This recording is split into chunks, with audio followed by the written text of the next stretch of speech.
시편 122편 6절로부터 9절까지의 말씀.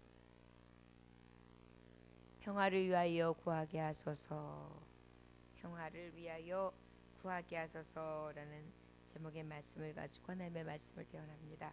6절로부터 9절까지의 말씀 함께 봉독하십니다. 예루살렘을 위하여 평화를 구하라. 예루살렘을 사랑하는 자는 형통하리로다. 내 성 안에는 평안이 있고 내 궁중에는 형통함이 있을지어다. 내가 내 형제와 친구를 위하여 이제 말하리니 내 가운데 평안이 있을지어다. 여호와 우리 하나님의 집을 위하여 내가 너를 위하여 복을 구하리로다. 아멘. 잠깐 기도하겠습니다. 하나님 아버지, 내가 여호와의 집에 올라갑니다. 그 올라감은 바로 예루살렘을 향한 평화를 구하기 위함입니다. 예루살렘을 사랑하고 또 궁안에 형통하고 그곳에 거하는 형제, 자매, 친구, 가족들을 위해서 평안을 구하기 위하여 내 집 하나님의 집에 올라갑니다. 주여, 오늘도 우리를 평화의 도구로 써주시고 우리가 거하는 곳마다 하나님의 위로부터 공급되어지는 성령 안에서의 평화가 이루어지게 하여 주옵소서. 오늘도 주님 앞에 우리에게 평안을 주시기 원하시며 평안 가운데 임하시는 예수님 귀하시는 받들어 기도 올려나이다. 아멘. 1절부터 5절까지의 말씀은 이제 여호와의 집에 올라가자. 그런데 그 올라가서 다윗의 집 보좌가 있는 그 예루살렘에 올라가게 되는데 그 올라감의 목적은 무엇이냐? 평화를 위하여 구하기 위한 것이라는 것입니다. 저와 여러분, 오늘 우리가 교회에 새벽에 나왔습니다. 원하기는 우리가 이 예루살렘은 어떤 곳입니까? 하나님의 거하시는 성전이라는 의미가 있죠. 하나님의 임재가 있는 성전이 있는 곳. 예루살렘은 왕의 궁전, 바로 왕궁이 있는 곳, 왕이 구하는 곳, 그리고 또 백성들이 구하는 곳, 그리고 내 형제 자매들이 구하는 곳이라고 할 수 있습니다. 이곳에서 평화가 있기를 위해 우리가 오늘 새벽에 구할 수 있기를 주 예수님으로 축원합니다.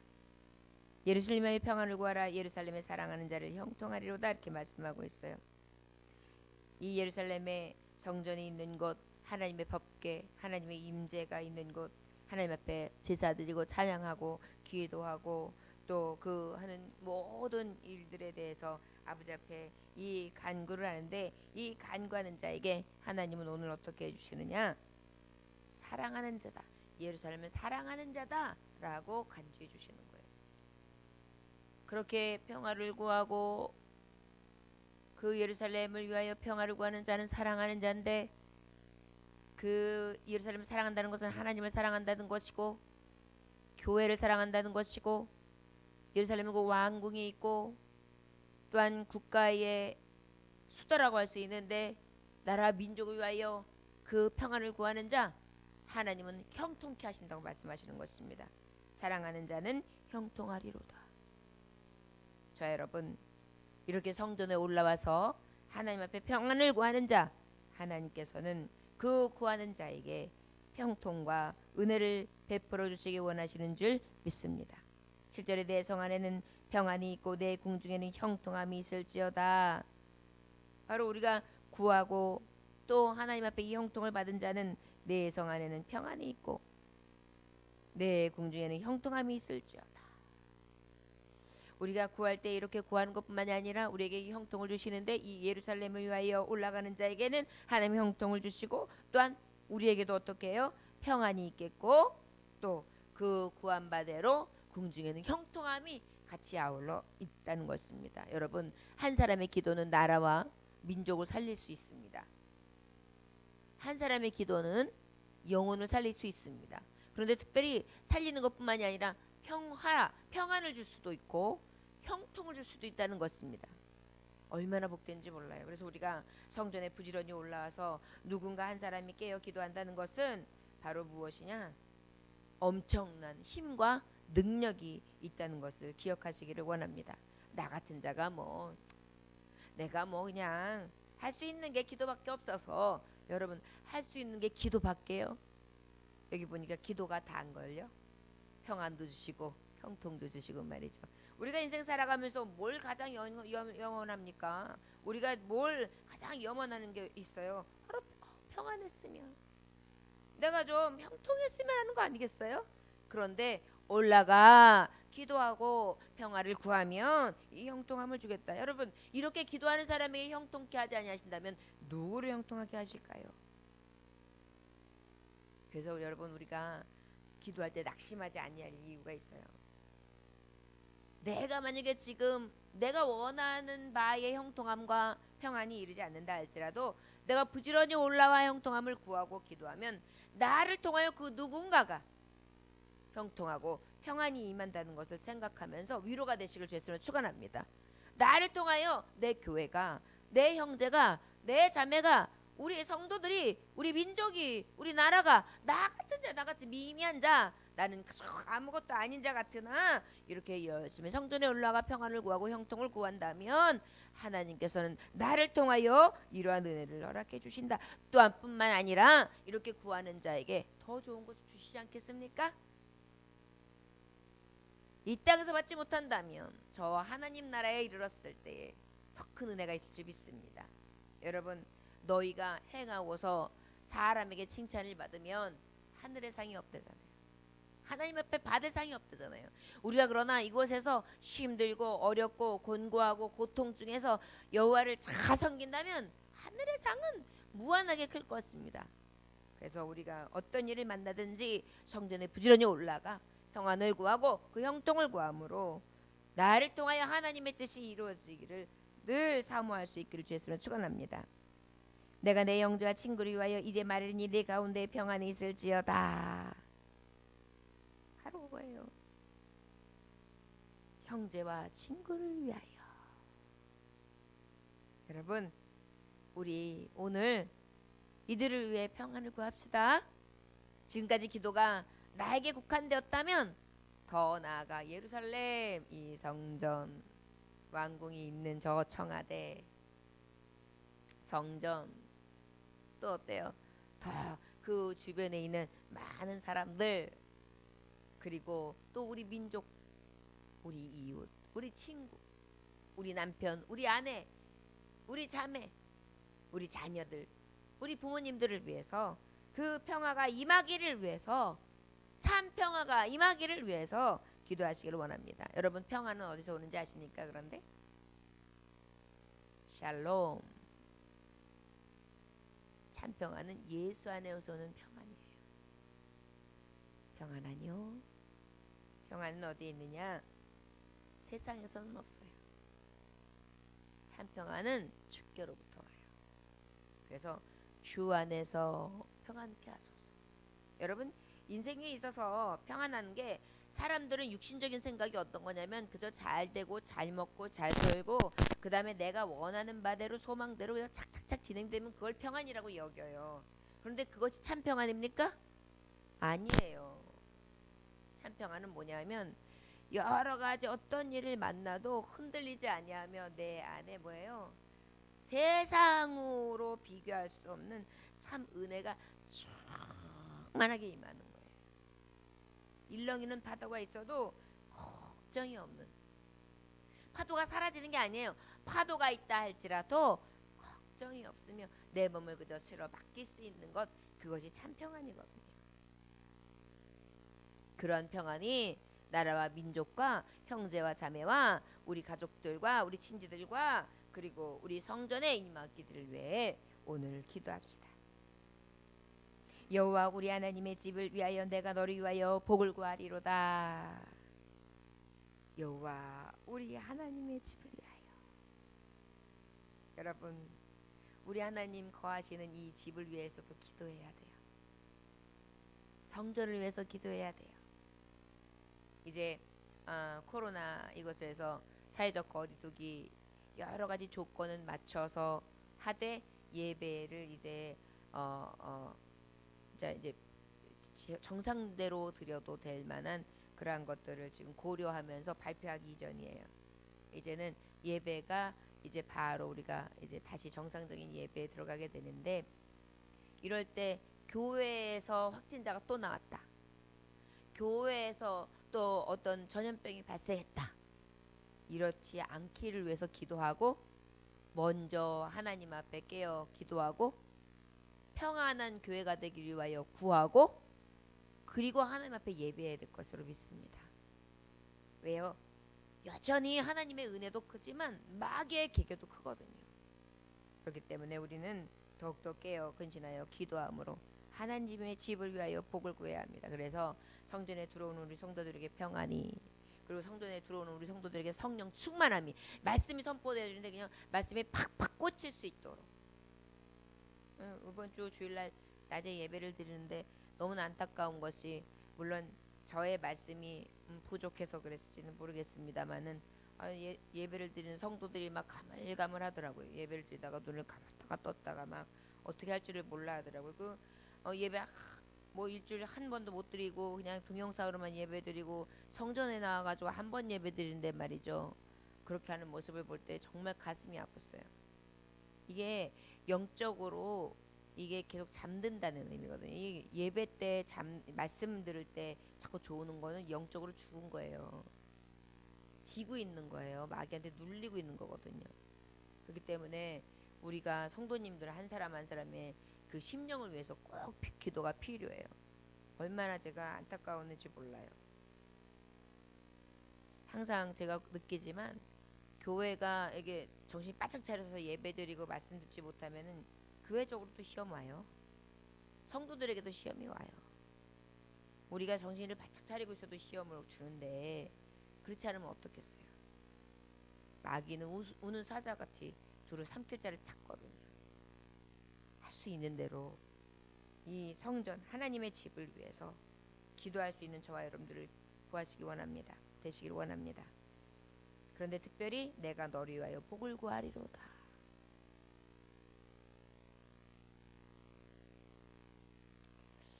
우리는요, 하나님이 우리에게 말씀하시는 것 같아요. 너도 구하겠지만 지금 우리 높은 보좌에 계신 예수님이 어떻게 우리 교회와 우리 성도들을 위하여 신원하고 계시잖아요. 중보하고 계시잖아요.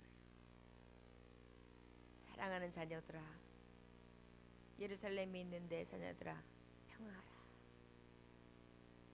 나를 사랑하는 자는 형통하리로다.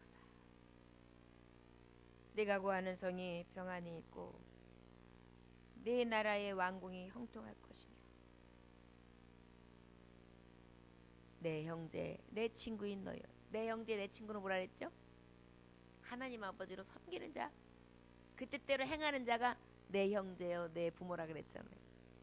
그런 내 형제 친구들 위하여 내가 말할게. 너희들 가운데 평안을 구한다. 평안이 있을지어다. 내가 구하는 내 집, 하나님의 집, 그리고 너를 위하여 복을 구하리라. 어찌 보면 하나님이 우리를 향하신 응답의 메시지이기도 한 것입니다. 반대로 이러한 모범을 보여주시는 주님은 우리에게 뭘 구하실까요? 너희도 나처럼 기도하라는 것입니다. 자, 여러분, 우리 평화를 위하여 구하는 오늘, 정말 진정한 오늘이 될 수 있기를 주의 이름으로 축원합니다. 어느 추운 눈 내리는 겨울밤이었습니다. 불을 끄고 막 잠을 청하려고 침대에 누웠는데 누가 문을 두드렸습니다. 오늘 말씀의 주인공인 프란시스코, 오늘 예화의 주인공 프란시스코는 귀찮은 생각이 들었습니다. 그래도 그리스도인이 찾아온 사람을 그냥 돌려보낼 수는 없지. 불편한 마음이지만 잠자리에서 일어나 문을 열었습니다. 문 앞에는 험상궂은 나병 환자가 추워서 벌벌 떨며 서 있었습니다. 나병 환자의 흉측한 얼굴을 보고 섬뜩했습니다. 밤이잖아요, 여러분. 그래도 마음이 가라앉히고 정중하게 물었어요. 무슨 일로 찾아왔습니까?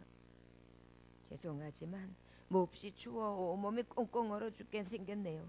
몸 좀 녹이고 가게 해주시면 고맙겠습니다. 문둥병 환자는 외초롭게 간청을 했습니다.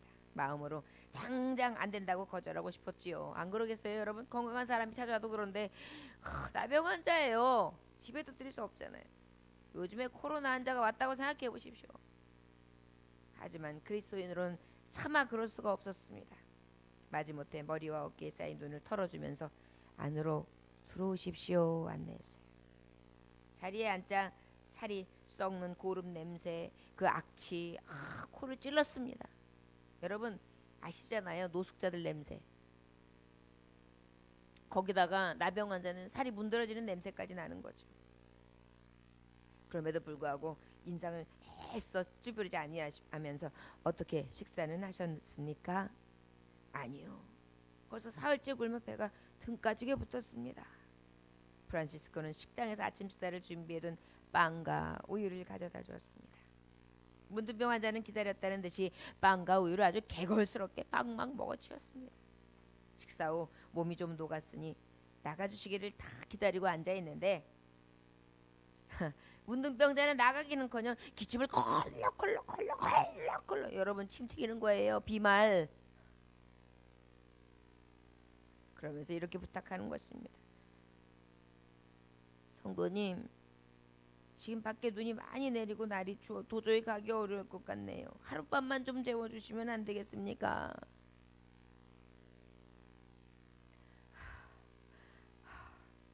할 수 없지요. 누추하기는 하지만 그럼 여기 침대에서 하룻밤 주무시고 가시지요. 마지못해 승낙을 했습니다. 염치가 없는 문둥병 환자에게 우라가 치밀어 올라가지고 나가라 그랬으면 딱 좋겠는데 찝찝하고 막 혼자 살고 있어가지고 침대도 1인용밖에 없는데 그걸 내준 건데. 그래서 이제 할 수 없이 그 침대를 양보하고 맨바닥에서 딱 자려고 했습니다. 그런데 밤이 깊어가자 문둥병 환자가 또다시 엉뚱한 제의를 하는 거예요. 성도님, 제가 몸이 얼어 너무 추워서 도저히 잠을 잘 수가 없네요. 미안하지만 성도님의 체온으로 제 몸을 좀 녹여주시면 안 되겠습니까? 아이고 이런. 냄새는 나지요. 고름은 주릉주릉 나지요. 네, 지금 침대를 줘서 그 침대 어떻게 지금 소독을 할까 궁리를 하고 있었는데 같이 자자는 것입니다. 어쩌거니 없는 문둥병 환자의 요구에 당장 자리에 일어나 밖으로 내쫓아버리고 싶었지만, 나가시오 하고 싶었지만, 예수님이 자신을 위해 희생하신 십자가의 은혜를 생각하면서 꾹 참고 그의 요구대로 옷을 모두 벗어버리고 알몸으로 문둥병 환자를 꼭 안고 침대에 누웠습니다. 1인용 침대라 잠자리도 불편하고 고약한 냄새가까지 나는 문둥병 환자의 몸을 밀착시켜 자기 체온으로 녹여주며 잠을 청했습니다. 도저히 잠을 못 이룰 것 같다고 생각했지만 자신도 모르게 어느 틈에 꿈속에 빠져들었습니다.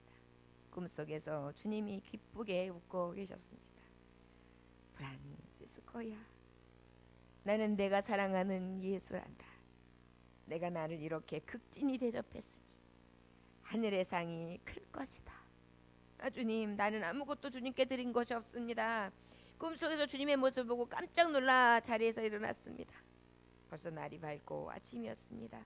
그러나 침대에 같이 자고 있어야 할 문둥병 환자는 온데간데 없었습니다. 뿐만 아니라 구름 냄새가 배어 있어야 할 침대는 오히려 향긋한 향기만 남아있을 뿐 왔다 간 흔적도 없이 사라졌습니다. 주님이셨군요. 주님이 부족한 저를 이렇게 찾아주셨군요. 감사합니다. 프란시스코는 무릎을 꿇고 엎드렸습니다. 모든 것을 깨닫고 밤에 문둥병 환자에게 불친절했던 자신의 태도를 회개하면서 자신과 같은 비천한 사람을 찾아주신 하나님께 감사 기도를 올렸습니다. 이 기도가 바로 전 세계에서 가장 사랑받는 프란체스코의 평화의 기도입니다. 주님, 저를 평화의 도구로 써주소서. 미움이 있는 곳에 사랑을, 다툼이 있는 곳에 용서를, 분열이 있는 곳에 일치를, 의욕이 있는 곳에 신앙을, 그릇됨이 있는 곳에 진리를, 절망이 있는 곳에 희망을, 어둠이 있는 곳에 빛을, 슬픔이 있는 곳에 기쁨을 가져오는 자 되게 하소서. 위로받기보다는 위로하며 이해받기보다는 이해하며 사랑받기보다는 사랑하게 하여 주소서. 우리는 줌으로써 받고 용서함으로 용서받으며 자기를 버리고 죽음으로써 영생을 얻기 때문입니다. 우리가 얼마나 이기적이고 남을 배려하지 아니하며 늘 우리만 생각하고 살아가는지 오늘 이 평화를 구하는 기도와 이 성프란시스코의 실화를 통해 아버지 앞에 다시 용서와 회개의 눈물을 흘리며 진정으로 예루살렘을 위하여, 하나님의 집을 위하여, 왕궁을 위하여, 형제 자매를 위하여 그들에게 복을 구하고 형통을 구하는 진정한 예수 그리스도의 마음으로 충만한 하루가 되시기를 주 예수 이름으로 축원합니다. 기도하겠습니다. 하나님 아버지, 우리가 부지런히 성전에 올라가는 자 되기 원합니다. 저 높은 곳을 향하여 날마다 나아가기 원합니다. 오늘도 우리를 평화의 도구로 써주소서. 그리하여 주님의 마음, 아주 작은 한 토막이라도 닮은 삶을 살아갈 수 있는 오늘이 되기를 원합니다. 아버지 앞에 구하는 모든 것이 주께 상달될 것을 믿습니다. 우리의 삶을 되돌아보며 다시 평화의 도구가 되기 위하여 하나님 앞에 달려갈 수 있는 귀한 날 되게 하여 주옵소서. 예수님께 하신 받들어 기도 올려나이다. 아멘. 주님 가르쳐 기도를 맡겠습니다.